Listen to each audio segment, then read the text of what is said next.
I, 44 male, purchased my first house about 16 years ago. Within about 3 months of purchasing, I got a job offer a few states away that was too good to pass up. So I planned to move and sell the house at likely a loss. My older brother had a family with 2 young kids but couldn't get approved for a mortgage due to bad credit. He floated the idea of renting the house for me, at least for a bit, and we agreed. 3 years later, my brother's marriage fell apart. Apparently there was cheating on both sides. He got divorced, his wife and kids moved out, he paid child support and he moved his affair partner in.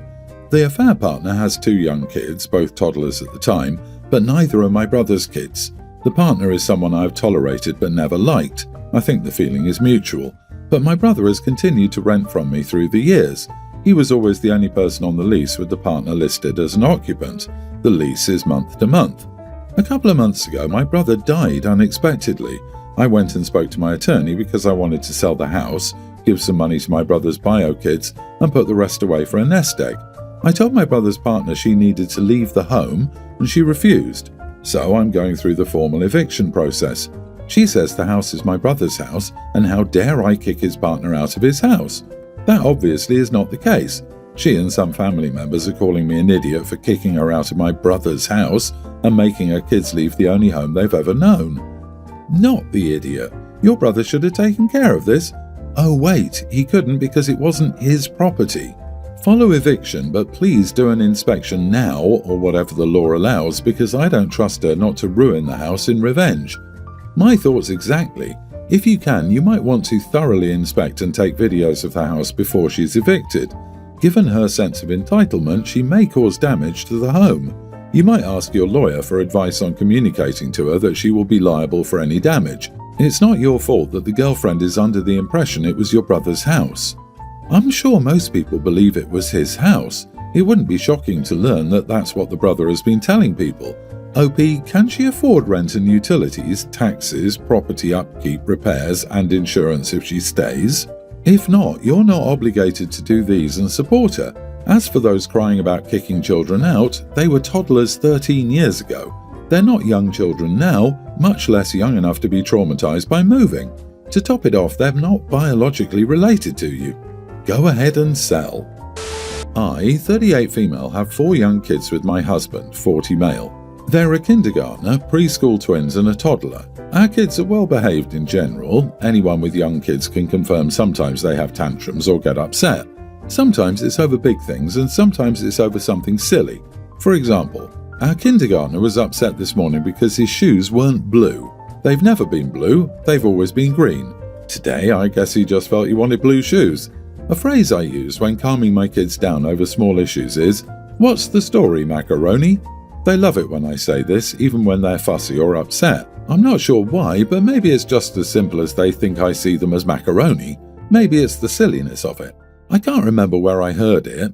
It's effective and helps them work through their emotions so we can work on communicating why we're upset and what can be done to fix it. For those wondering, in my kindergartner's case, the solution was to let him put stickers on his shoes. All is well again, LOL. My husband hates it when I say it. He's asked me several times not to say it because to him it sounds too childish. His approach is stricter and he doesn't take the more kid-friendly approach. He would tell our kindergartner that his shoes won't turn blue just because he's upset and he shouldn't throw a fit over something he can't change. This would have upset our son further, not made him stop fussing. I feel like sometimes kids have very big and valid feelings but might not know how to express them constructively. I prefer to take the silly approach for these smaller issues. My kids respond positively to it and it works. I don't use it for every situation, but on smaller issues I feel it's fine. I've tried not to say it around my husband as he doesn't like it. The kids love it and the oldest will sometimes even ask me to say it even if he's not upset, so I can't always avoid it even when he's there. I might be the idiot because it's clear my husband really doesn't like this phrase. Am I the idiot because I haven't stopped saying, "What's the story, macaroni?" Not the idiot. And OP, I don't know why this gets on your husband's nerves, but you're both dealing with pretty young children right now, and if it delights your children and gets results, why does your husband care if the children have a little joy in their lives? It's not like they're being disobedient or anything. Jeez, just quote Oasis to your husband every time he brings it up. What's the story, Morning Glory? It honestly sounds like a trigger now for your kids to know that mummy is listening to them and has their undivided attention. That's a good thing. And will this be an appropriate response as they age? Maybe not, but it sounds like you've got enough common sense to know that as your kids age, the language changes with them. I can imagine a really cute moment in the future when your kid is 16 and dealing with something really serious and doesn't know how to talk about it, and mom says all soft, "What's the story, macaroni?" And they break down and tell you everything and everything's okay again. Don't mind me, LOL. I just see movie scenes in my head of your potential life. About 2 weeks ago, my young teen daughter Bonnie was out shopping with her best friend Gigi and Gigi's mom Lauren. While they were out, Lauren bought them both dresses she thought were cute, except she bought Bonnie a size 3. Bonnie said she picked out one that was her size, but Lauren put it back and said that the size 3 one would be her aspirational dress to work towards fitting into. When she came home, she gave it to me and was upset, but also didn't want to say anything bad about Gigi's mom, which I get. First off, Bonnie is a healthy girl. Gymnastics until recently and grew several inches, dance in the fall and track in the spring were all her choices, so she's got an athletic build. Gigi is a small girl, barely 5 feet, and so I thought at first she got them mixed up. She told me that Gigi's mom got it for her to aspire to get into by working hard. I said I'd take care of it and get her the right size. The next day I called Gigi's mom Lauren and asked her why she would do that. She explained that she thought it would give Bonnie something to work towards because she heard Bonnie saying she didn't get asked out last year, but Gigi had several boys after her and it seemed like it upset her. I told her it was inappropriate and asked her why she would tell a kid she needed to lose weight in order to get attention from boys. She got defensive and said it was embarrassing for Bonnie not to have boys after her when all her friends did. She basically said I'm holding Bonnie back from growing up. Like I won't help her with boys, won't drop hundreds at Sephora, still dress her like a kid, and buy B&BW sprays instead of fancy perfumes. She said it's messing with Bonnie socially and she's the only one in her friend group who hasn't had a boyfriend. Then she got personal, said just because I'd given up and stopped trying doesn't mean I have to turn Bonnie into a nun. For the record, this is partially true, but it's also because Bonnie doesn't want that stuff. I have offered to get her more than Cetaphil skincare, but she doesn't want it. She got straight A's last year, and I took her to Ulta for a spree. All she wanted was some lip gloss, and then she asked for the body spray instead. I said that it's time for a break. The girls can still hang out, but I don't want Bonnie at Gigi's house. Bonnie got upset over it, but I can deal with that. Gigi's mom, however, has gone nuclear over it, spreading poison everywhere she can about me being psycho and doubling down on how it's all because I don't want my daughter to be happy with a boyfriend when I'm single and no man would touch me, which is just childish. And I've been shocked to see how other people have reacted to this. So now I'm questioning my own parenting, which I never do. Am I the idiot? Not the idiot. Gigi's mom is toxic. This is not someone you want your daughter exposed to or associating with. She's a young teen. She's still a kid. It's not messing with her socially to treat her in an age-appropriate way. Gigi's mom's implication that your daughter needs to lose weight is also beyond unacceptable. Her own kid is probably on her way to an eating disorder. You don't want your daughter in that boat. Yeah, Lauren is a gossip and a bully. You can't control what other people think about you or say about you. It's a life lesson to teach your daughter. Hold your head high. If anyone tries to talk to you about it, simply explain you're choosing not to allow any woman to fat-shame your daughter by buying clothes that are too small for her and telling her that she needs to lose weight to please boys. You find the behavior abhorrent and you're protecting your daughter from that kind of toxicity. You're doing a great job. Your daughter may not appreciate it now, but she will as she gets older. Why on earth any woman is pushing for young teens to have boyfriends is beyond me. What the heck? Poor Gigi. With a mother like that, she probably thinks she has no worth if she doesn't have a boyfriend.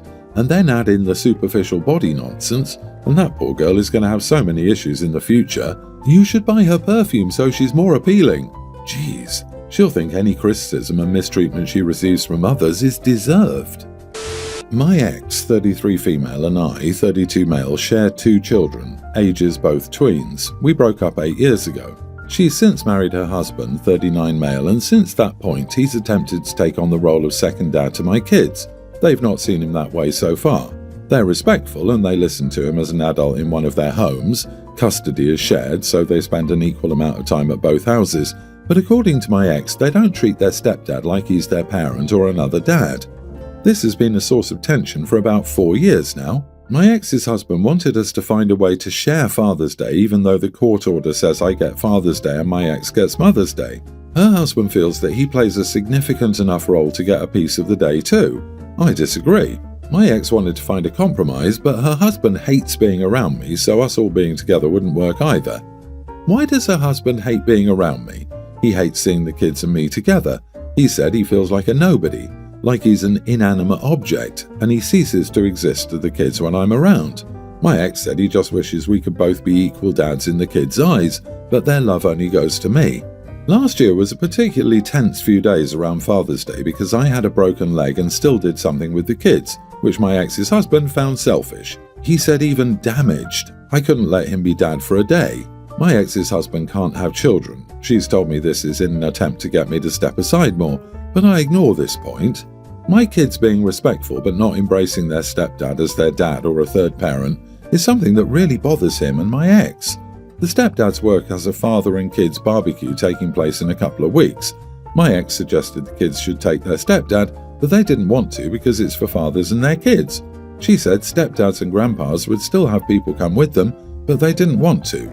They told her it would feel weird and she asked why, and they said because it's the kind of thing they'd only do with me. Once my ex had finished with their talk, she called me and told me I needed to encourage them to take him. I had no idea what she was talking about at first. She didn't explain. Then, when she did, I asked her what the kids said. I told her I wouldn't encourage it. She told me her husband deserves to experience joys during parenting and not just the work. I told her she was making it about her husband, not the kids. I suggested they could all go if she wanted to make it comfortable for them, but she said it went against the point of the barbecue, and then she called me an idiot for refusing. Am I the idiot? Not the idiot. You're not the one acting like an idiot. Your ex and her husband are another story. If he can't have kids, then they need to look into adoption or fostering and leave your kids alone before they drive them away. How would your ex feel if you expected her to share being a mother with your hypothetical partner? I bet she'd kick up a stink. Ex's husband needs to grow up and act like an adult. The more he tries to force this wannabe dad stuff on your kids, the more likely they will never look at him as a father figure. He needs to back off and just enjoy time with them while they're at your ex's. The dude needs some therapy to unpack his baggage. Not your problem. I'd go a step further and say it sounds like he got into a relationship with a woman, especially because she already had 2 kids. He can't have any, and this is his chance to be a father, but they already have one. The fact that he hates to see the kids with OP is frankly disturbing. I agree the dude needs therapy big time. My parents have me, teen male, and my sister, teen female. When we were younger, things were okay, but then when she was a pre-tween, she got bullied by a kid in her class. The bullying didn't last long, but afterwards she changed. She struggled with her self-esteem, and she still feels bad about herself and hates herself, and it made our parents really go into protective mode. They let her choose where we got takeout for a month afterward, and they cancelled what we had talked about for my birthday party. Instead, they decided we all needed a family vacation, but she got to pick the location even though we went for my birthday. I didn't have fun. My parents knew I wouldn't like it. They told me she needed this and we needed to help pick her up. They told me I could spend time with friends another day and do something small with them. That never happened, even though I asked. She was still in a bad place after a few months. Then my dad had no contact with his mom, grandmother, because she decided she was going to leave all her grandkids something, but my sister, the only granddaughter, wasn't included. She said some nasty stuff about boys being more special to her in front of my sister, which made a real mess for my sister. But it made my parents really go crazy on the let's make sure sister gets put first always. It was more of the same where she got to make decisions for us all. I never got the chance to do it. The few times I would make plans with friends, but my sister wanted me around, my parents would ask me to put her first and cancel the plans. A couple of times I said no, but my parents made me cancel anyway. It keeps getting worse too, and it still happens. A few months ago, I told them that stuff was pushing me away because I felt less important and cared for by them. I also told them I felt like my sister was allowed to make too many decisions for me. I told them I was so ready to just move away and get away from them, and it hurt, but it felt like my sister's family instead of mine. They said they were sorry and they told me they'd do better. They'd get my sister a better therapist to help her so we could all move on. I had plans to go to a party with friends next week. My sister had plans with friends, but after a panic attack, they cancelled on her and mocked her about the panic attack. She asked our parents if we could go away that same weekend and spend time as a family. So my parents asked me to cancel plans and go, and they tried to apologize, but I said forget it. To forget making it up to me because I don't believe them and I'm done. I'll do what they want and I'll suck it up for 2 more years and I'll walk away because I'm so done. I wouldn't hear my parents out and they got frustrated with me. Am I the idiot? Edit, she's in therapy, but I don't think the therapist is helping her. Maybe she's not fully honest, or maybe the therapist isn't working for her specifically. But I see her getting worse and stuff in general with us all getting worse, and I'm more resentful because of what it all means. Your parents are failing both you and your sister. In 2 years you will be gone and they will be trying to figure out why OP never calls and never comes home. Honestly, this may sound mean, but don't suck it up. Make sure your sister knows that she's messing up your plans and making it to where she'll have no relationship with you once you can escape her. And make sure you specify that it's to escape her, because maybe she'll change her behavior once she realizes her actions and demands are affecting her negatively. I could be completely wrong, but I'm seeing manipulation on your sister's part. Maybe her therapist has been useless and what Grandma did was awful, but it seems to me that your sister is using her issues to get her way. I wonder if she lost her friend group because they weren't putting up with it anymore. I'm sorry, OP. Try to hang in there and don't be afraid to stand up for yourself.